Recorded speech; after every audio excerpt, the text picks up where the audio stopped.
The Tao of Self-Confidence, episode 490. Welcome to the Tao of Self-Confidence, where I share stories of amazing women who have discovered their inner journey to self-confidence. Visit our website at thetaoofselfconfidence.com. Your inner journey to self-confidence awaits.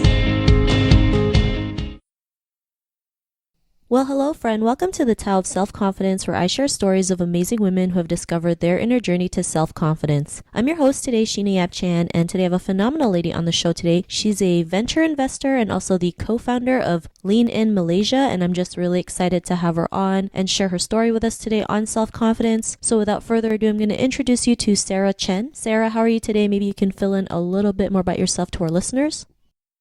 Hi, everyone. Thanks so much, Sheena, for this interview. Really glad to be sharing my story with your many listeners you have across the globe. So a little bit about me. I grew up actually in the media industry as young as 9 years old. I was on national TV in Malaysia, did that for about 6 years, where we were working on different issues that affected children. It was a TV show that was on every Sunday before the Sunday cartoons. So that's a little bit of a fun fact. And now, years later, I've completed my degree in law. I read law in King's College London and went on to run a family business for a couple of years and then proceeded to then become a venture investor where I was in the pioneering team of setting up a venture capital unit with allocated investments of about $100 million.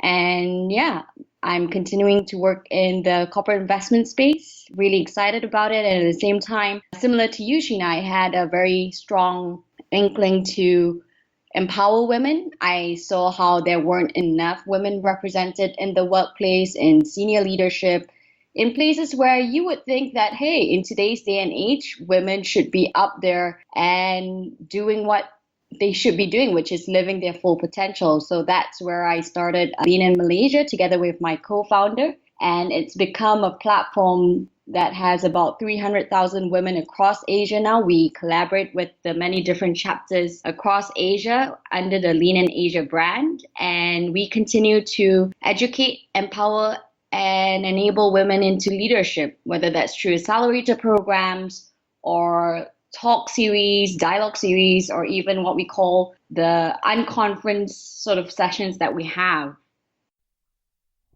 Awesome. Well, thanks for sharing that. And I think that's great that you've used, this platform to empower women out there, especially, in the workplace, right? Sometimes we feel like we're in a man's world, but, we have to realize we are as capable as we are, and we have talents and skills that we can go out there to create a difference in the world. So thanks for sharing that. And Sarah, what's your cultural background? So I am Malaysian Chinese. So both my parents are of Chinese descent. I believe my great-grandfather came over to Malaysia to help with the trade back in the day, and the rest is history. Awesome. Well, thanks for sharing that. And what would be your favorite self-confidence quote? My favorite self-confidence quote would be knowing who you are and living your full potential, having faith in yourself, taking that first step, even if you don't see the whole flight of the staircase. Thanks for sharing that great quote. And, in your own words, how do you define self-confidence?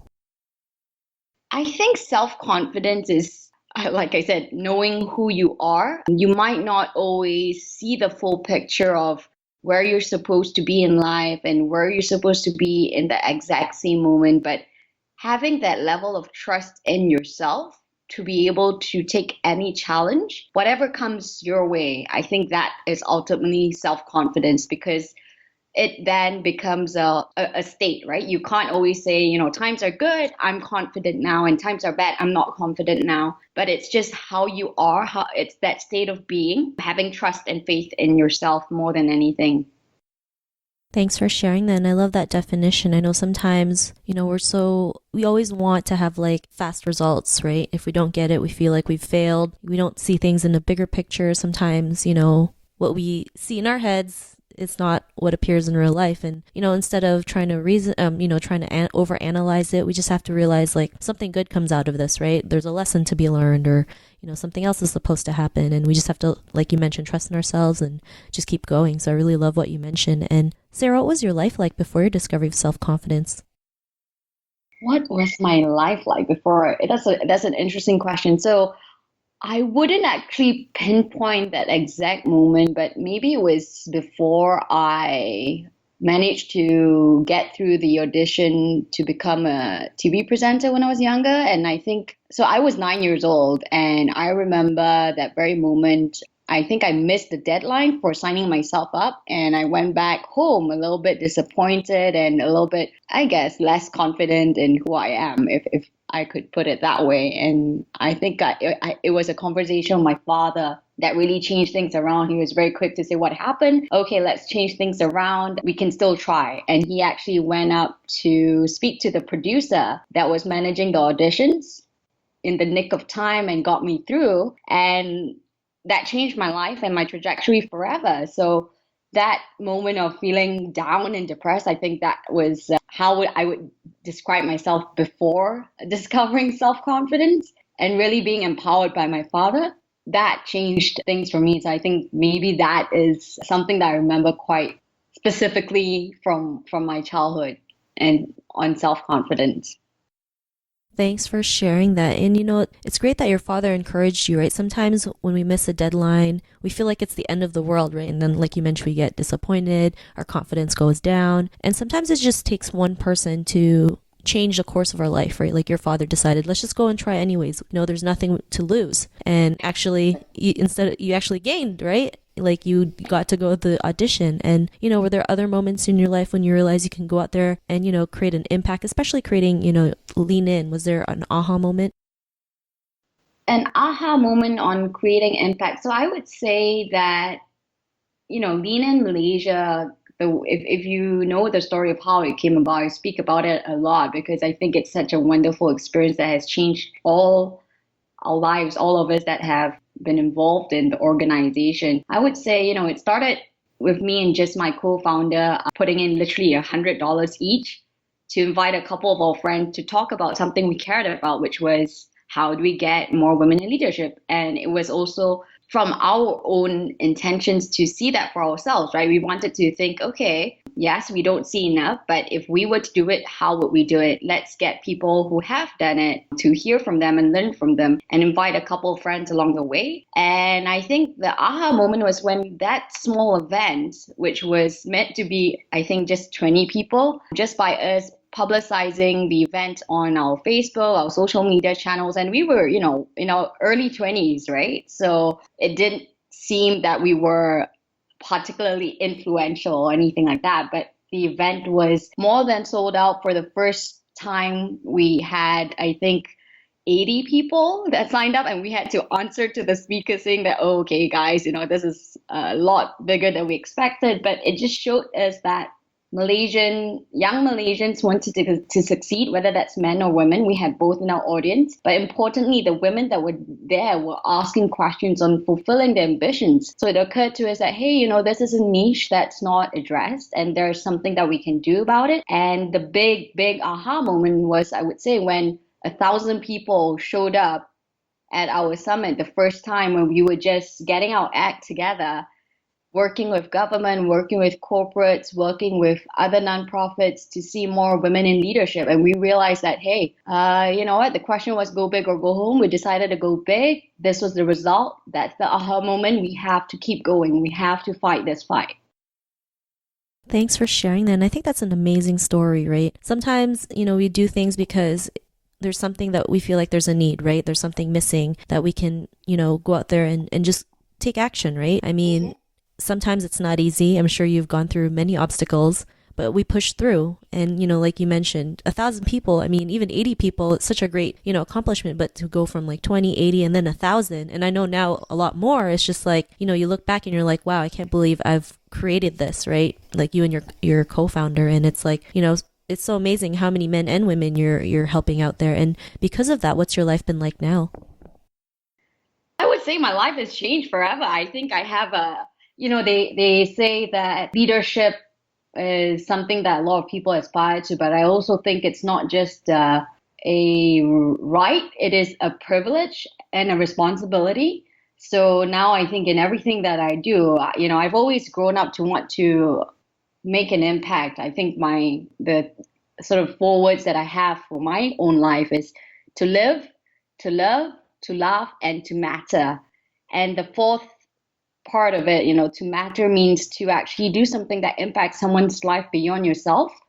And I think since then, it's always been, what can I do next? How can I make things better? And how can I strive to create the level of impact that I can, within my capacity, or who can I engage to further inspire a whole generation, hopefully. I mean, that's a big dream, but I think that's something that I have on my cards. It's not just about living my best life, but it's also about living my best life so that I can inspire and empower others. And whether that's in, a year's time or 2 years' time or the next decade of my life, that will always be the theme since then. So yeah, I think in everything that I do, I'm trying to be the best level of what I can be, and to also help each person that I meet along the way. Awesome. Well, thanks for sharing that. And that's great, And I like how you mentioned, leadership is a privilege and a responsibility. I think some people forget, the things that we do. Sometimes people, can notice it, and some people use that leadership for personal gain versus serving others, right? So I really love that, what you do is always to empower others. You do things to serve people, to help people create a positive impact in their lives. So thanks for sharing that. And to the woman who's listening to your episode, she may be in her own journey of self-confidence. What would be that one tip you would give to her? That one tip I would give to her is to believe in herself, come what may. I really sincerely believe in this, that every woman that I've met has been through a lot in their lives. Whatever it may be, she will get through, because I've seen this in my mother and my grandmother, and in the women that I work with. There's nothing that she cannot overcome. And I say this specifically for women because, so I know you have some Asian listeners, but there is this Cantonese word of describing a woman, lo yan, right? So that means that she can sort of handle everything. And I really believe that. So if you're in a tough spot or whatever it is, trust yourself. It will be okay. You'll get through it. And beyond that, you will shine and thrive. Thanks for sharing that. And those are great tips that you mentioned. And it's so true. As women, we go through a lot. And I think people forget that. And sometimes we feel like we're the only ones going through it. But, we're not, right? There's women out there who go through, similar situations, and knowing that we can come out of it, knowing that if one person can do it, then, another person can do it as well, at least just believing what is possible. So thanks for sharing that. And if our listeners wanted to get to know a little bit more about you and what you do, or check out your events, is there any links or social media profiles we can connect with? Sure. So I'm personally on SC, that's my initial, Sarah Chen, followed by my full name, Sarah Chen. So scsarahchen.com. SC Sarah Chen on Twitter, LinkedIn, and Instagram. So feel free to connect. Love to hear from you. I am in touch with lots of women across the globe, and it's something I'm passionate about. So happy to connect and see what we can do together. Awesome. Well, thanks for sharing that. And to our listeners, if you want to connect with Sarah, you can also head on over to the taoselfconfidence.com and search for Sarah's name. Her show notes will pop up along with everything else that we talked about. And I just really want to thank Sarah today for taking the time to share her story and tips with us on self-confidence. So thank you so much. You're most welcome, Sheena. Thanks again. And to our listeners, be on the lookout for another new episode of another amazing woman's journey to self-confidence. And we'll talk to you soon. Bye for now. Thank you for tuning in to another amazing episode of the Tao of Self-Confidence. Want to learn how you can use podcasting to market your business? Download your free report by visiting our website at thetaoofselfconfidence.com. Your inner journey to self-confidence awaits.